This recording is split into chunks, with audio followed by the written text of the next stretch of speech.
México enfrenta hoy la coyuntura más difícil de su relación con Estados Unidos.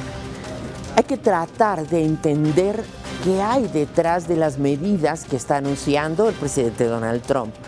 ¿De verdad es una exigencia por la migración o es simplemente un gesto de alguien que quiere ganar la reelección a costa de un enemigo muy facilito como podría ser México para ellos? Acompáñenos hoy en A Fondo, analizaremos este tema.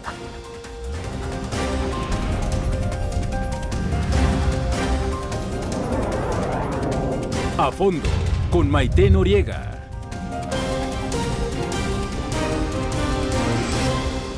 Bien, para abordar el tema hemos dividido nuestro programa en 4 secciones. En la primera sección vamos a hablar de la obsesión de Donald Trump contra México, y esta fue motivo de su campaña y seguramente seguirá siendo motivo de su campaña de reelección. También hablaremos de la respuesta del amor a la diplomacia. ¿De verdad hay una sagrada amistad entre México y Estados Unidos?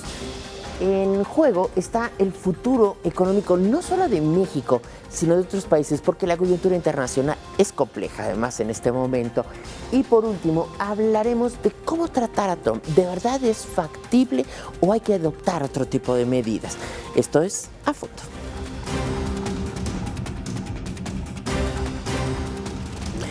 Bien, yo quiero agradecer hoy en la presencia de José Luis León Manríquez, profesor investigador de la UAM Xochimilco, que contribuirá con sus conocimientos a aclararnos este tema que a muchos nos tiene preocupados o al menos inquietos. Muchísimas gracias. Gracias, Maite. Agradezco también la presencia de José Ignacio Martínez Cortés. Él es coordinador del Laboratorio de Análisis en Comercio, Economía y Negocios de la UNAM. Sabe del tema. Bienvenido, muchas gracias. Y también alguien que tiene un enorme prestigio, que es Ileana Rodríguez Santibáñez, profesora investigadora del TEC de Monterrey. Gracias, créanme que es un privilegio contar con ustedes. Gracias, muchas gracias. El tema que nos preocupa es, yo creo que a todos, es entender, de verdad, es la obsesión de Trump con México. México es el enemigo favorito de Trump. ¿Cómo poder leer esto, Ileana? Bueno, una característica particular de Trump es que es un globalifóbico y él se opone a todo lo que tenga que ver con los bloques económicos y la interdependencia o la articulación de las cadenas económicas.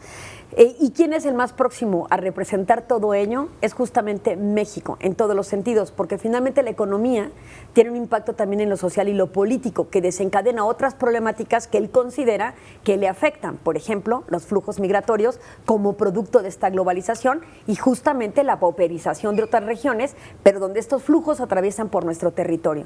O sea, ahí hay una conjunción entre lo económico, lo político y lo social. Y Trump está dispuesto a hacer cualquier cosa, incluso construir un muro de aranceles con tal de evitar que esto se siga promoviendo. Él piensa que se van a promover más empleos y que la industria y las empresas instaladas en México regresarán a su territorio con el incremento de aranceles.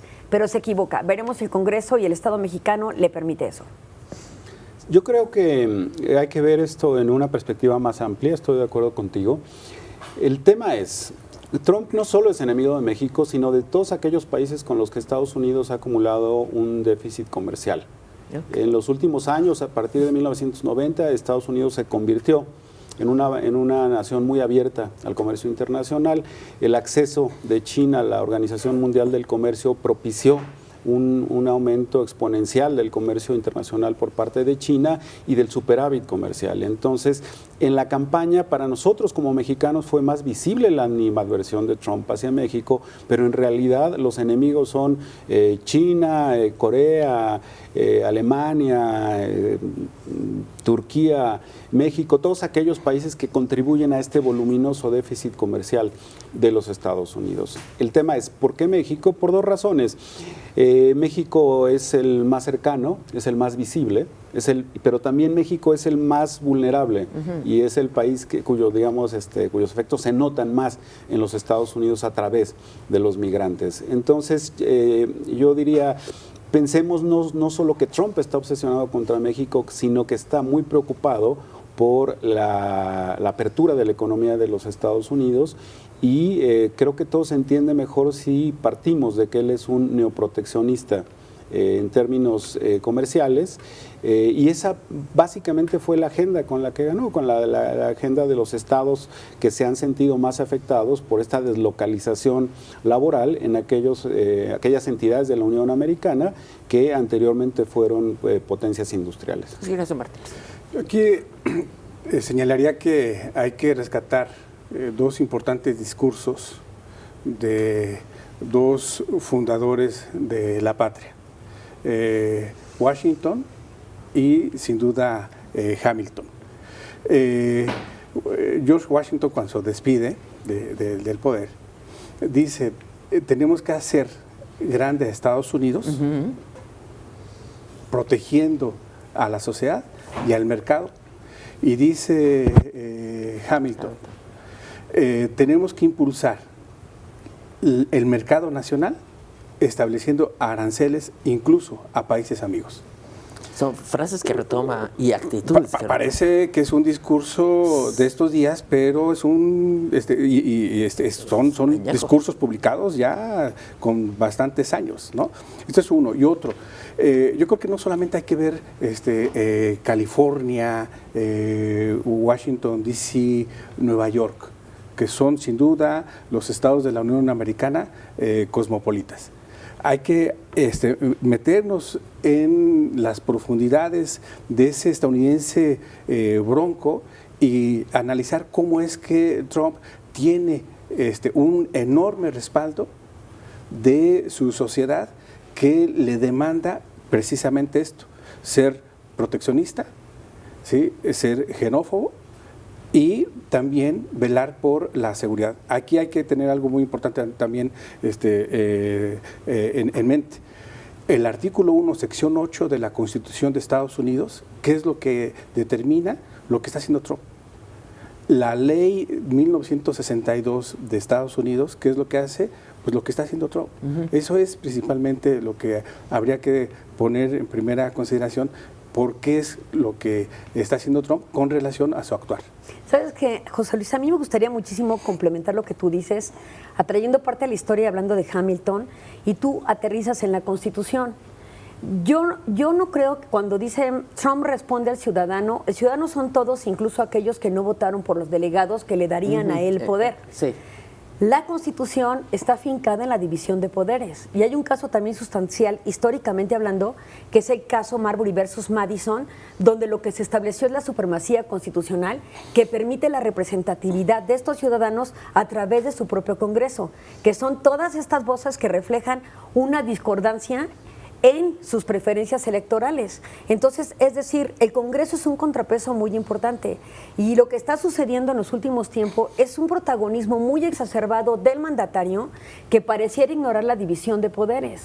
Entonces, a mí me parece que habría que retomar la representatividad del ciudadano, no solo a partir del presidente, sino también de sus representantes en el Congreso, que algo tendrán que decir distinto a lo que él dice. Eso es al interior de los Estados Unidos y que nos platica el contexto que existe allá.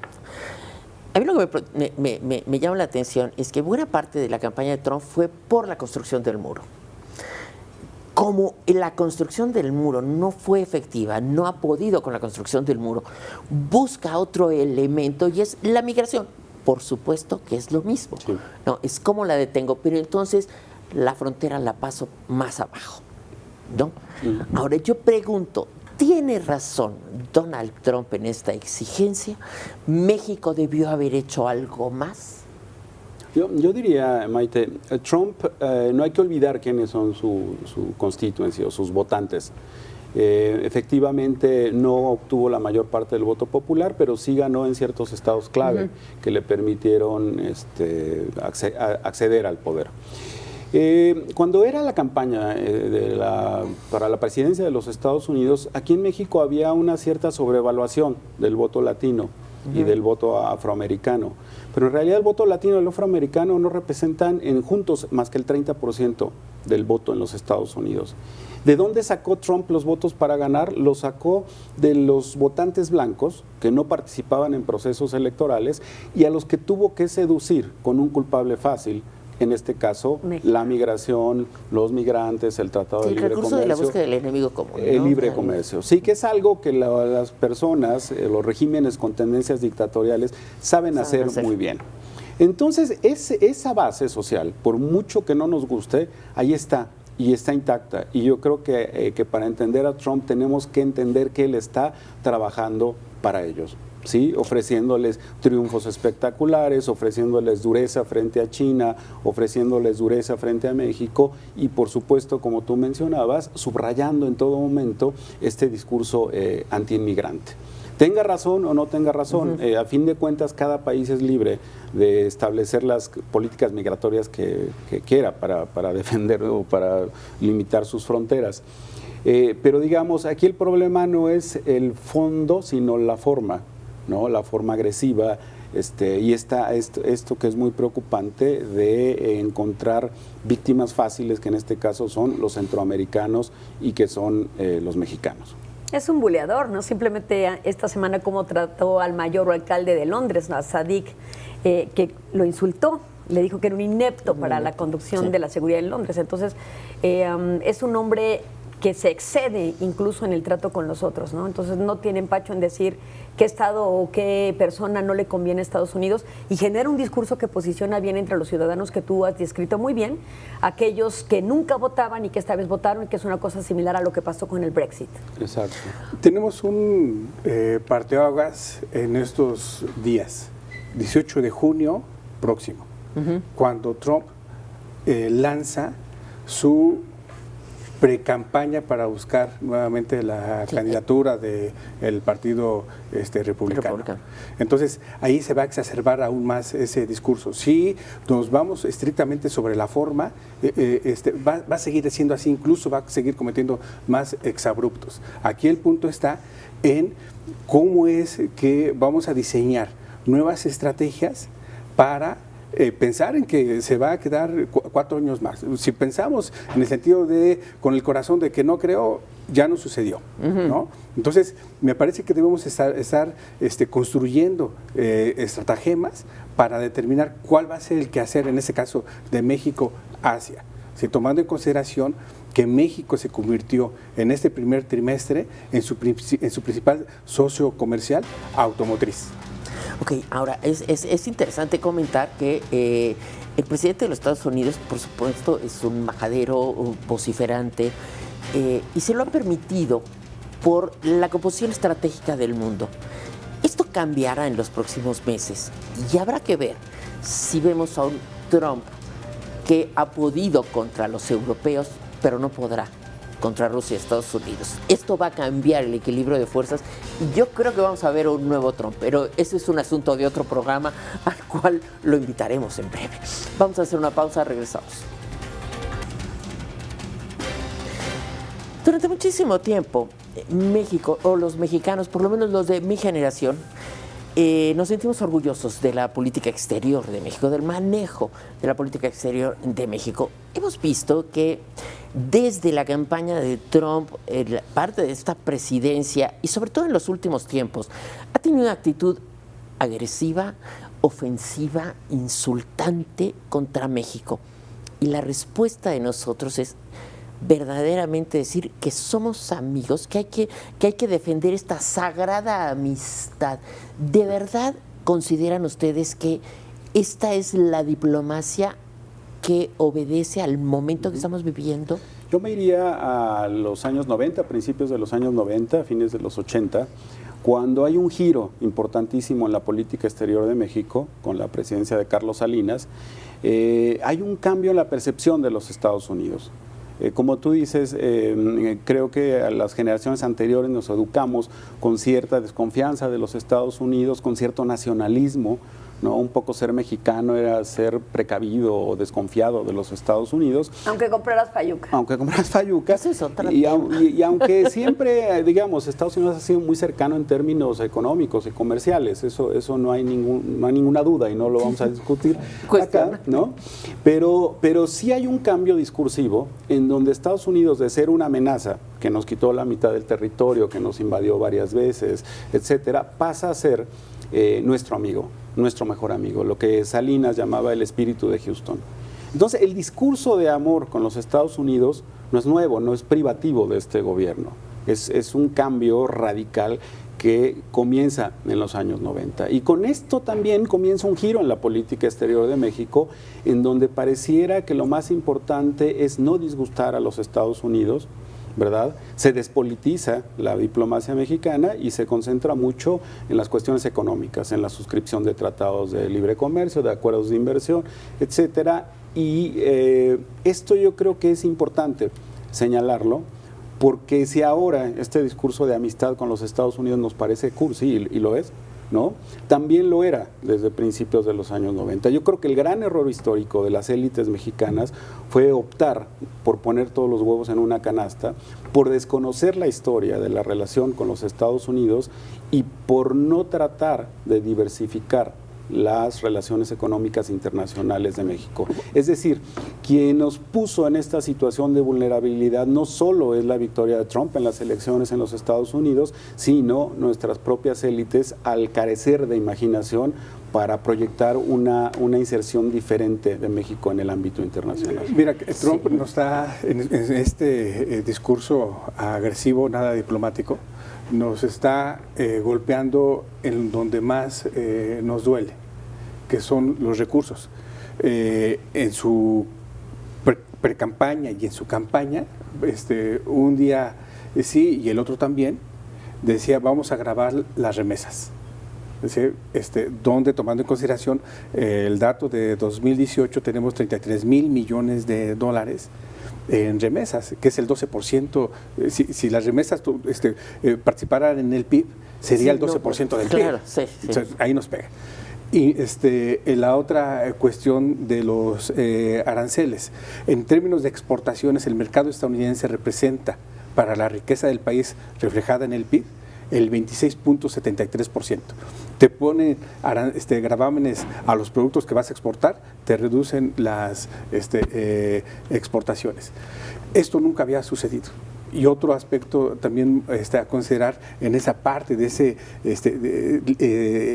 actuar agresivo de Trump, la parte social. No se había mostrado desde años atrás un feroz ataque hacia la migración, no en territorio estadounidense, sino ya en territorio mexicano, acorde a los intereses de Washington. Veremos si este discurso que está teniendo en este momento la política exterior, el discurso del presidente, cambia si México acepta la figura de tercer país seguro, 1. Y 2, si México pone en términos geopolíticos un cinturón de seguridad entre Coatzacoalcos y Salina Cruz para que sea un dique a esa migración. Es ahí donde, por supuesto, tendrá que cambiar ese discurso que había sido enfilado hacia la parte económico-comercial, pero nunca hacia estas cuestiones México sociales. se ha negado a aceptar el papel de tercer país seguro. A mí me gustaría que le explicáramos rapidísimo a la gente qué implica este tercer país seguro. Es que México, en términos de lo que determina la ONU, pueda recibir a esos demandantes de solicitudes migratorias en Estados Unidos. Y esto debe ser en Tijuana, en la garita que está en Tijuana. Entonces, entra el migrante a Estados Unidos, por cuestión de horas hacer el trámite, ¿sí? Regresa a esperar, en este caso a territorio mexicano, a esperar a que le resuelvan en Estados Unidos su solicitud. En tanto tiene que estar aquí. Y la solicitud puede tardar hasta un año. Ellos tienen hasta un año, las personas sin documentos, para solicitar el asilo. Ahora, yo quiero regresar un poco a tu pregunta a base sobre la diplomacia y la respuesta que dio el mandatario mexicano por esta situación. ¿Qué es la diplomacia? Y suena muy sencillo definirla, porque la diplomacia puede tener diferentes formas para expresarse. La carta responde al significado más puro de lo que es la diplomacia. Si ustedes van al súper y compran una taza de cristal, alguien se las va a envolver para que no se rompa. Eso es la diplomacia. La diplomacia impide que una situación se rompa o se destruya. A mí la carta me parece prudente siempre y cuando venga acompañada de lo que son las contramedidas o las acciones de respuesta del gobierno mexicano para prever el daño que se puede crear. El daño aún no se genera, esto sigue siendo una amenaza. Ciertamente la conversación del equipo de Ebrard en Washington para hablar de la disminución de aranceles que quiere imponer Trump a partir de la siguiente semana todavía no es una realidad, pero es una amenaza latente.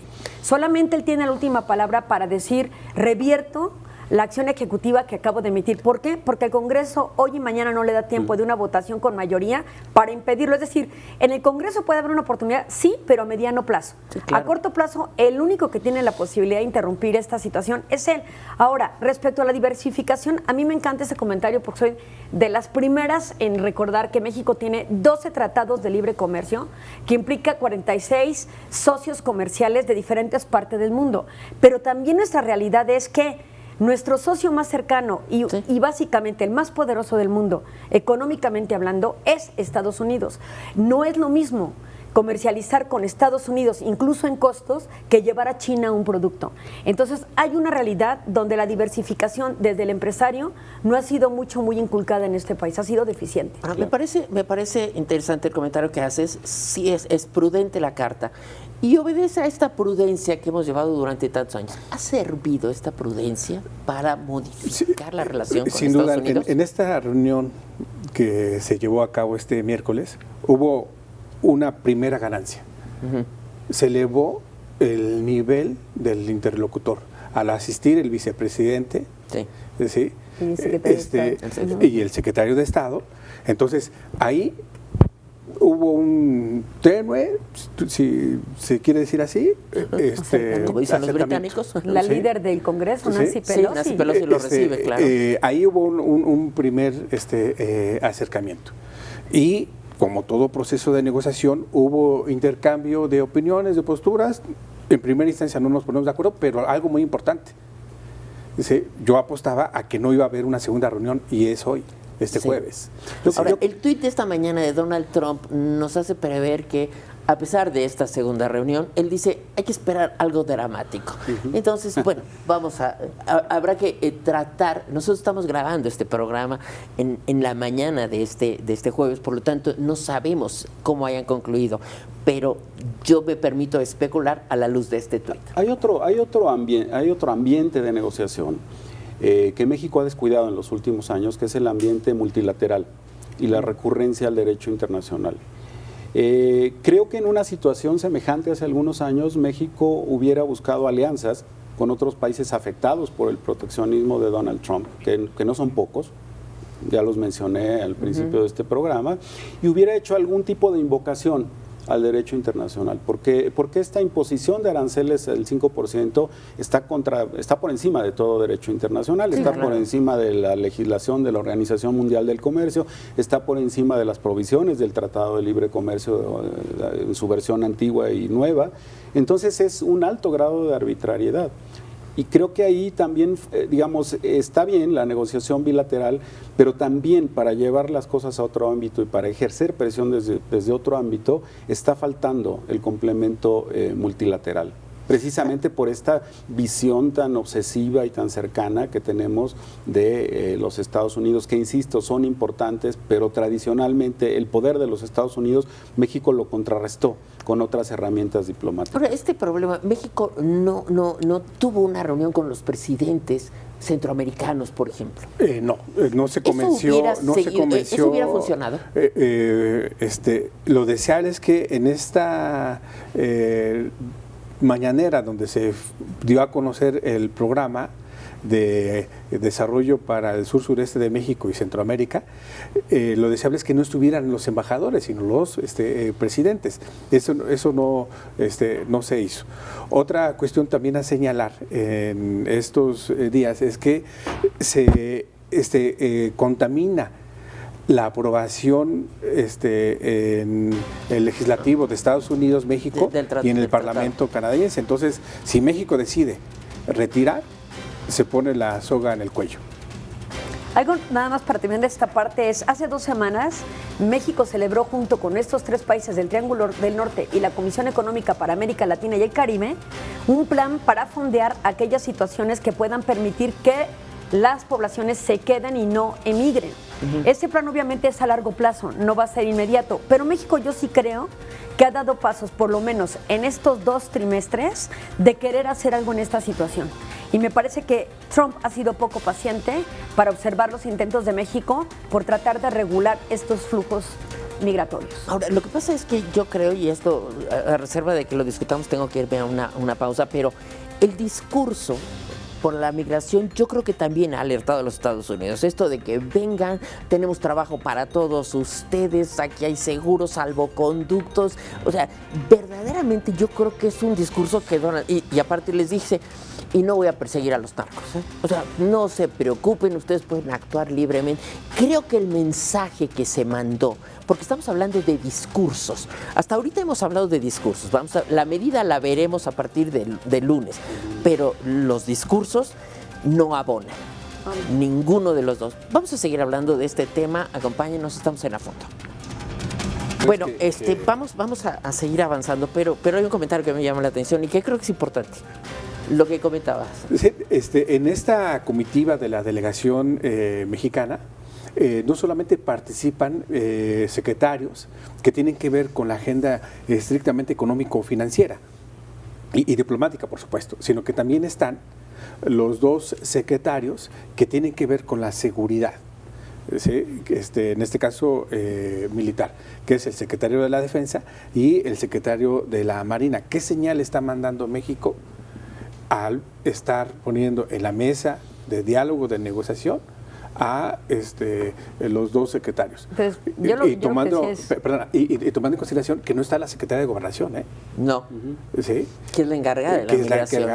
Sí, hay señales pero muy para extrañas. seguridad interior, pero para defensa de las fronteras tienen que estar las dos secretarias que acabas de mencionar. Yo lo que creo es que Estados Unidos... Pero la migración la regula la Gobernación. La carta de negociación de México en este día va a ser la posibilidad de que Estados Unidos tenga tropas en la frontera, porque la Guardia Nacional no les está funcionando.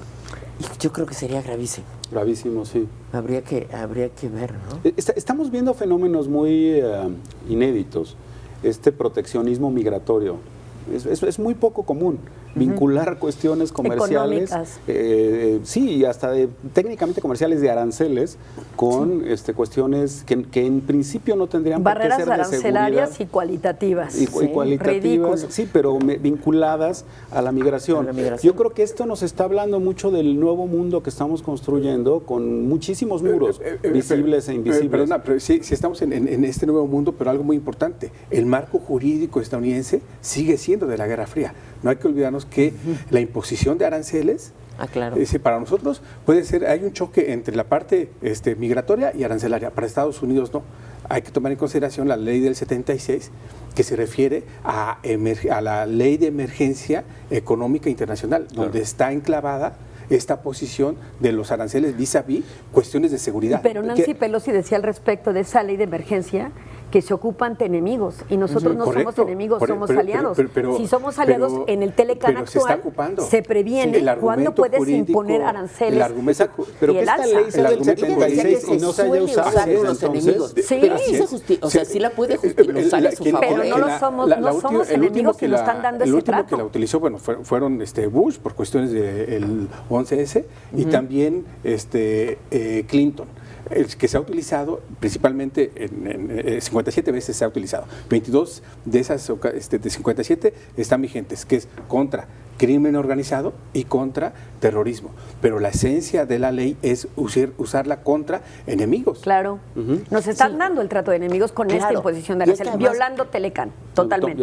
Ese es el otro punto. Y además, sí, en el discurso, precisamente Donald Trump acaba de meter nuevamente el narcotráfico, nuevamente el terrorismo, con lo cual sí nos da ese estatus, ¿no? Sí le da a México ese estatus de enemigo, no porque los mexicanos lo sean, sino porque México lo favorece, lo propicia, lo prohija, ¿no? Hay algo muy riesgoso también en lo que está haciendo Estados Unidos. Hay varios boomerangs que está lanzando. Uno tiene que ver con que varios estados, varias entidades federativas de la Unión Americana dependen del comercio con México.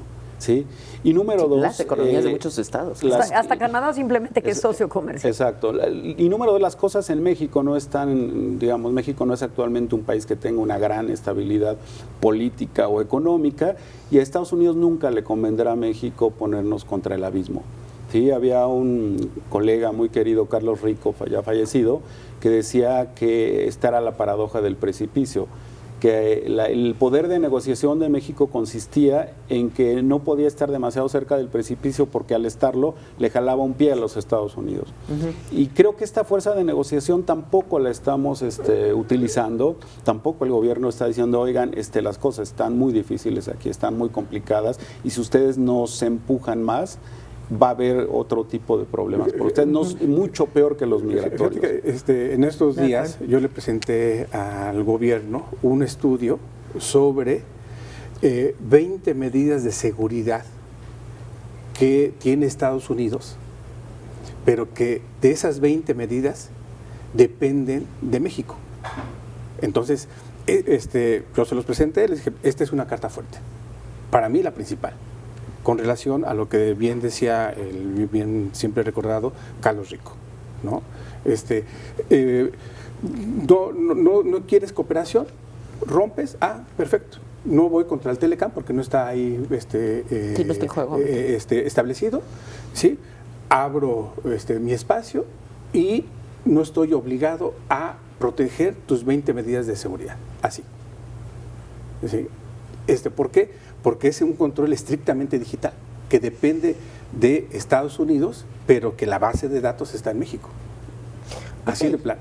Qué interesante, es una fuerza. A lo mejor no se conoce esto o no se ha difundido, porque es una buena herramienta de negociación, porque sí somos profundamente vulnerables en una negociación de este tipo con los Estados Unidos, ¿no? Sobre todo a partir del discurso y de los resultados, porque México puede decir es que nos hemos esforzado mucho, sí, pero el problema es de resultados, no es de esfuerzo, que en México valoramos mucho el esfuerzo. Es que usted no midió el esfuerzo, ¿no? Pero el resultado es otro, ¿no?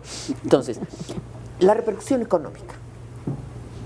Repercusión económica para México, para Estados Unidos y en relación con el resto del mundo. ¿Qué señal se manda? Mira, el cálculo que nosotros hemos hecho es que, así muy rápidamente, cuarto trimestre de 2018 la economía crece 1.6, primer trimestre de 2019 crece la economía 1.3. El cálculo que hacemos en el laboratorio es que cae la economía para este trimestre, que termina ahora en junio, 0.5. Si entran en vigor el calendario 10 de junio, 5%, a 1 de octubre, 25%, la economía estaría cayendo, en términos negativos, por supuesto, 0.9%. Es una catástrofe. Eso es la magnitud. Poniéndolo en términos de valor, solamente en componentes y partes, materias primas, tendríamos una caída de alrededor de 31.500 millones de dólares. Es el impacto que hemos medido en este aspecto. ¿Cómo le pega a Estados Unidos? En términos de productos, y si medimos 20 productos que están directamente en la mesa del consumidor estadounidense, la catsup pasa de $3.25 a $7.33 dólares. Okay. Es para los dos lados el daño, claro. Sí, hay una repercusión inmediata en las economías de los países. Ese consumidor, ¿no?, es el que Trump le va a decir, vota por mí. Yéndonos rápidamente a la estrategia. Nosotros proponemos, que es otro documento que le hicimos llegar al gobierno. La economía puede soportar hasta 10%. Comienza este 18 de junio la precampaña de Trump. La fuerte va a ser agosto, cuando el consumidor estadounidense va a tener encima aumento de aranceles de precios hasta el 15%.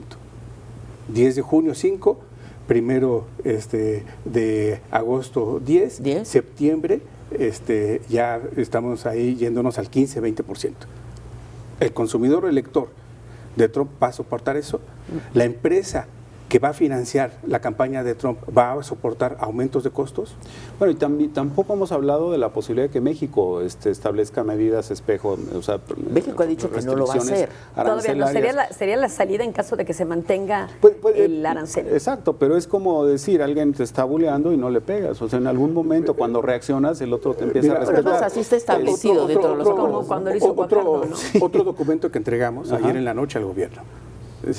Son 10 fracciones arancelarias, donde recae el 77% del comercio de México con Estados Unidos. ¿Sí? de esas 10 fracciones, 3, sin pegarle a la inflación, sin pegarle al bolsillo del mexicano, fácilmente se pueden aumentar. La propuesta es al 15%. Aumenta el arancel del 15%.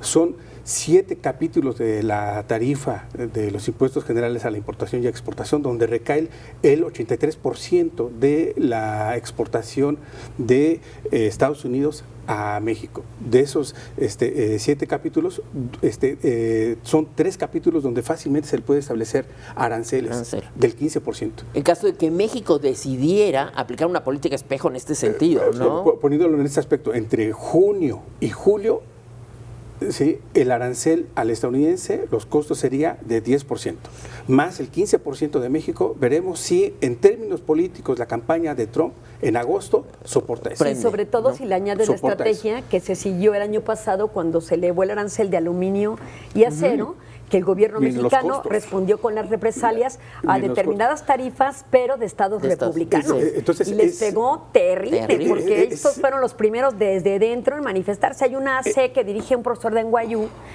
Christopher Sabatini, que se llama Global Americans, donde justamente él hace una gran crítica con académicos, políticos y la sociedad civil de ambos países, justamente para señalar las malas acciones que está haciendo Estados Unidos al interior y hacia el exterior, y cómo estos think tanks se han agrupado para responder con operaciones básicamente quirúrgicas de a dónde le pego y a qué arancel para básicamente frenar los aranceles que está imponiendo. Hay un libro clásico de Harold Nicholson, Diplomacia, ¿no? Entonces dialoga, ¿sí?, dulce sonrisa, ceño fruncido, ¿sí?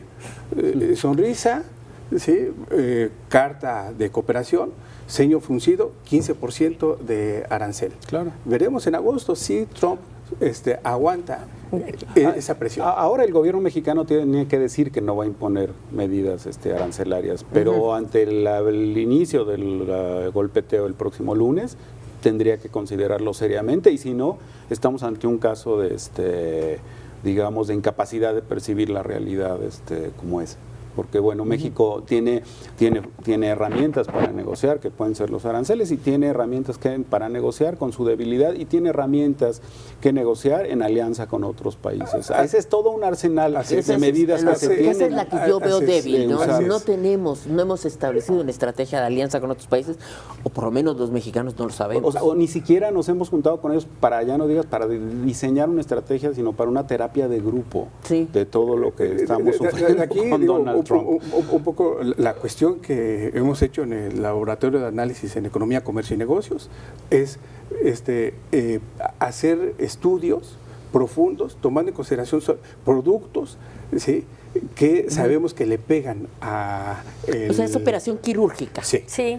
Ahora, es lo que decía Christopher Sabatini, corrijo, no es de NYU, es de Columbia University. Al estadounidense, políticamente le pegas en el bolsillo y cede. Ok, hacemos una pausa, regresamos, estamos en A Fondo. Voy a vincular con Christopher. Tú deberías estar... Bien, habíamos planteado al principio del programa que para concluir este programa íbamos a hablar de cómo tratar a Donald Trump. No sé si haya manera de tratar a Donald Trump, sino cómo establecer una política tal vez en México para responder a un tipo con estas características, o a un país presidido con un hombre con este tipo de reacciones. Yo creo que más que Donald Trump tenemos que enfocarnos en que esto es una tendencia global. Estamos pasando de un gran ciclo de globalización que arrancó en los años 90 y que está terminando ahora. Estamos transitando a una era de desglobalización, de neoproteccionismo, de restricción migratoria, que por lo demás son ciclos que ocurren en la economía mundial. Es decir, esto es una tendencia mundial. Me recuerda mucho al mundo de entreguerras, cuando las economías, empezando por los Estados Unidos, comenzaron a cerrarse. Y yo creo que viéndolo más como esta tendencia que como de resultante de las debilidades en la crianza de Donald Trump, o como resultado de su locura, esquizofrenia, psicosis, como le quieras llamar, si lo vemos de esta forma, creo que vamos hacia un mundo más proteccionista, y necesitamos readecuar las políticas económicas.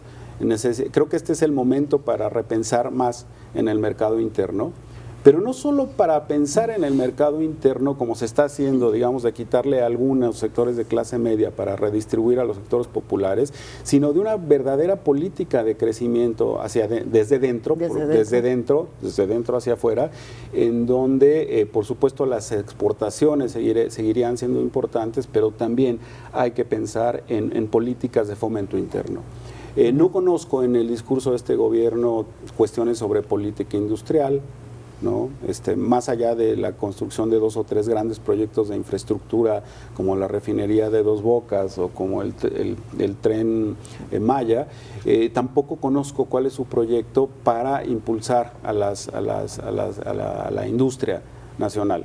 Entonces creo que ahí hay una gran tarea que tenemos que hacer internamente, porque con Trump o sin Trump yo soy de los que cree que este proceso de cierre, o no de cierre total, pero de disminución del comercio internacional y de la globalización, es una tendencia que está aquí para quedarse. Pues sí, ciertamente hay incluso una desaceleración en el mundo, que no podemos hablar de una recesión mundial, hay que decirlo muy claramente, que nos obliga sí a básicamente impulsar o fomentar esta diversificación, que ya tenemos las bases con los 12 tratados de libre comercio, aunque eso sería a mediano plazo. ¿Cómo tratar con Trump? Yo creo que sí es una negociación muy importante, de ceder en algunas cosas. Una negociación siempre es un quid pro quo, donde todos ganan, hay una concesión muy equilibrada. Serán los negociadores los que tengan que ver qué podemos hacer. Sí tendremos que normar flujos migratorios con mayor puntualidad, pero no con estas medidas absurdas que se están imponiendo desde otro estado que quiere violentar nuestra propia soberanía para dictarnos qué debemos hacer en nuestro propio territorio, ignorando todo lo que se ha hecho. Sí estoy de acuerdo con José Luis que hay una diversificación y una recomposición en los bloques económicos, y no estoy de acuerdo en que la globalización esté cediendo, porque es muy difícil romper o interrumpir estos flujos económicos tan articulados por las últimas 30 décadas, desde el GATT hacia acá incluso, ¿no? Lo veo muy difícil, pero vamos, el modo sería apostarle a una negociación con los partidos en los Estados Unidos para tratar de neutralizar a su jefe de Estado. Esa sería la situación para mí. Creo que este discurso que se va a pronunciar el sábado en el meeting, en la tarde, y es muy importante saber en qué ciudad, Tijuana, se va a realizar, y cómo es que en Tijuana hay una frase que no se repite en otro lugar del país, ni en Tapachula ni en Ciudad Hidalgo, donde la patria comienza. Creo que esa frase que tienen muy arraigada en Tijuana, mucho refleja lo que va a pronunciarse este sábado. Yo creo que debemos tener altura de miras en torno a lo que se va a pronunciar también el 18 de junio. ¿Sí? No cometamos el mismo error de que Trump no va a llegar. Pensamos en que Trump tiene grandes posibilidades. No grandes, sino muchas posibilidades de apostarle a un segundo periodo, en el sentido de que solamente una política le ha hecho frente, Nancy Pelosi. Ni Ted Cruz, que siendo Texas uno de los estados que más va a perder, ni el senador de Wisconsin, le han hecho frente. Sí. Y no ha habido pronunciamientos. ¿Qué quiere decir? Que como cuchillo caliente en mantequilla, Trump va fácil hacia 2024. Hemos vivido en la negación. Yo recuerdo toda la discusión pública en México sobre Trump. Era primero, no va a ganar las primarias del Partido Republicano. Luego, no va a ganar la presidencia. Luego, ya cuando ganó, decían, no va a hacer nada contra México, no va a construir el muro, no va a cambiar el Telecán. Y todo eso, o partes de eso, lo ha ido haciendo. Y reciente en ese triunfalismo estuvimos hace una semana. Vamos adelante en el TEMEC, ya lo aprobaron, le dimos una ayudadita a Canadá en ese triunfalismo. ¿Sí? Hay una gran negación, y lo que tenemos, y hay que verlo ya, es un dragón en el cuarto, ¿no? Un dragón en el cuarto que está creciendo y que puede seguir creciendo. No solamente el cuarto, sino la casa. Ahora, yo aquí el planteamiento, estamos a punto de concluir el programa, una pregunta. Esta recomposición del mundo que ya estamos viendo, o sea, el acuerdo firmado China-Rusia, creo que manda señales verdaderamente alarmantes, sugerentes, estratégicas, muy importantes. Esta recomposición del mundo hará también que Donald Trump modifique su política. Yo creo que el presidente de los Estados Unidos, que ha podido mangonear a todos los europeos, se va a medir porque hasta ahorita no ha mangoneado ni a Rusia ni a Estados Unidos, ni a China. Yo creo que sigue la misma postura, incluso se va a fortalecer. Yo lo llamo a esto la nacionalización de la globalización. Okay. ¿Sí? Se va a fortalecer, tomando en consideración que en Europa el calendario político no lo tiene todo la Unión Europea, comenzando por Merkel, Trudeau, Holanda, ¿no? Las recientes elecciones del Parlamento Europeo. Entonces, de los 4 grandes actores de la política internacional, solamente van a quedar 3.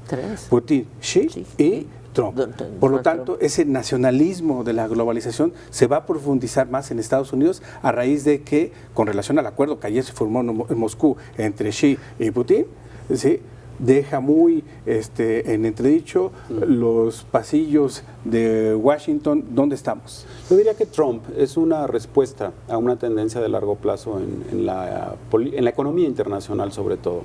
En 1945, cuando termina la Segunda Guerra Mundial, Estados Unidos tenía el 50% del Producto Bruto. Ahora tiene 22%.